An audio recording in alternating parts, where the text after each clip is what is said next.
এখানে সালাউদ্দিন ভাইয়ের যারা অনুসারী ছিল তাদেরকে কমিটিতে পদায়ন করা হয়েছে। কক্সবাজার জেলায় এখানে বৈষম্য করা হয়েছে, এখানে 100% বৈষম্য করা হয়েছে। বিগত 10 বছর ধরে আমি ছাত্র দলের মধ্যে সর্বোচ্চ নির্যাতনের শিকার হয়েছি। আমার মা ক্যান্সার রোগী ছিল। 2015 থেকে 2019 সালের 14 অক্টোবর আমার মা মারা গেছে। এই 4-5টি বছর মাকে নিয়ে সংগ্রাম করেছি, পাশাপাশি একদিনের জন্য রাজনীতি মিস করি নাই। মাকে আইসিইউতে রেখে হসপিটালের বেডে আমি মিছিল করেছি, মিটিং করেছি। এখানে আমরা বিগত 16-17 বছর আমরা ফেসিবাদের সামনে হয়েছিলাম।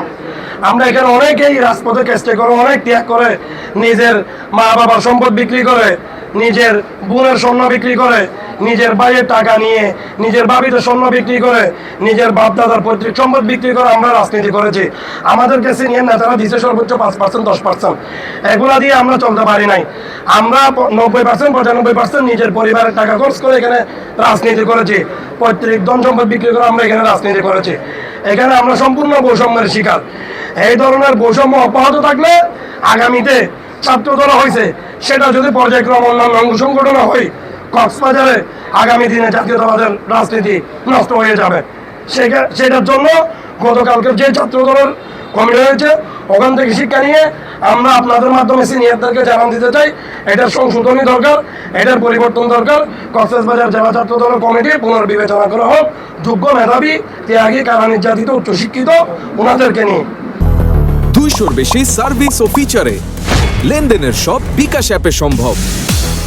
আমার বাবা যেহেতু কাজল ভাই রাজনীতি করতো, রফিকুল হুদা চৌধুরী পৌর বিএনপি সভাপতি, ওনার রাজনীতি করতো, সেই সুবাদে আমার বাবার হাত ধরে রাজনীতিতে আসা, সেই সুবাদে আমি কাজল ভাইয়ের রাজনীতি করেছি।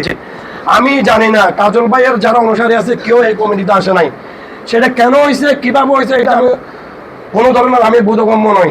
কেন্দ্রীয় ছাত্র দলের প্রেসিডেন্ট সেক্রেটারির সাথে আমার যখনই কথা হয়েছে, তারা বলছে যে আমরা একটা ব্যালেন্স করে কমিটি দিব।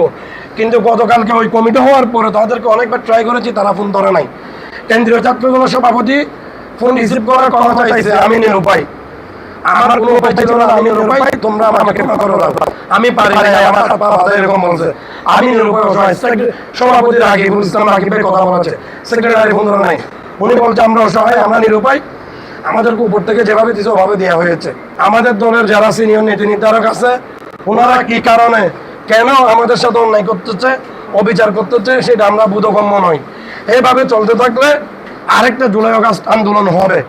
কমিটি কেন বৈষম্য করে আপত্তি পাই, সাবেক কমিটিতে আমার সহযোদ্ধা ছিল, সে আসতে পারলো, আমি কেন আসতে পারবো না? সে তো আমার চেয়ে 5 বছরের বড়, তার বয়স এখন 41-42, আমার বয়স 36।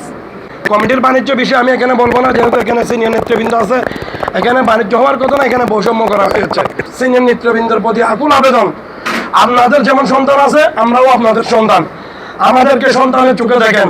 সালাউদ্দিন ভাই, আপনার যে সন্তান আছে, আমাকে সন্তানের চোখে দেখেন। কাজল ভাই, শাহজাহান চৌধুরী সন্তান, আপনাদের যে সন্তান আছে, আমাদেরকে সন্তানের চোখে দেখেন। যারা কমিটিতে আছে তারাও আপনাদের সন্তান, ছোট ভাই, আমাদেরকে আপনাদের সন্তান, ছোট ভাই হিসেবে মূল্যায়ন করেন। এই কমিটিতে কক্সবাজারের যারা রাজনৈতিক বিশ্লেষক আছে, বিএনপির যারা সাবেক ছাত্র দলের স্বাধীনতা যুদ্ধের পরবর্তী সময়ে কক্সবাজার জেলা ছাত্র দল, যতগুলো ছাত্র দলের সভাপতি সেক্রেটারি ছিল, তারা মূল্যায়ন করো।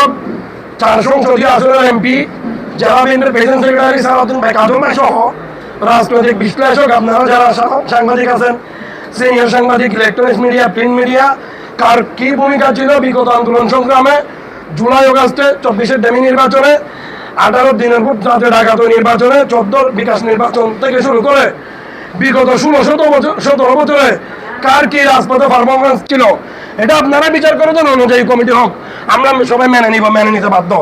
কিন্তু এই গতকালকে ঘোষিত কমিটি সে অনুযায়ী হয় নাই। এখানে বৈষম্য করা হয়েছে, এখানে একপাক্ষিক কমিটি করা হয়েছে,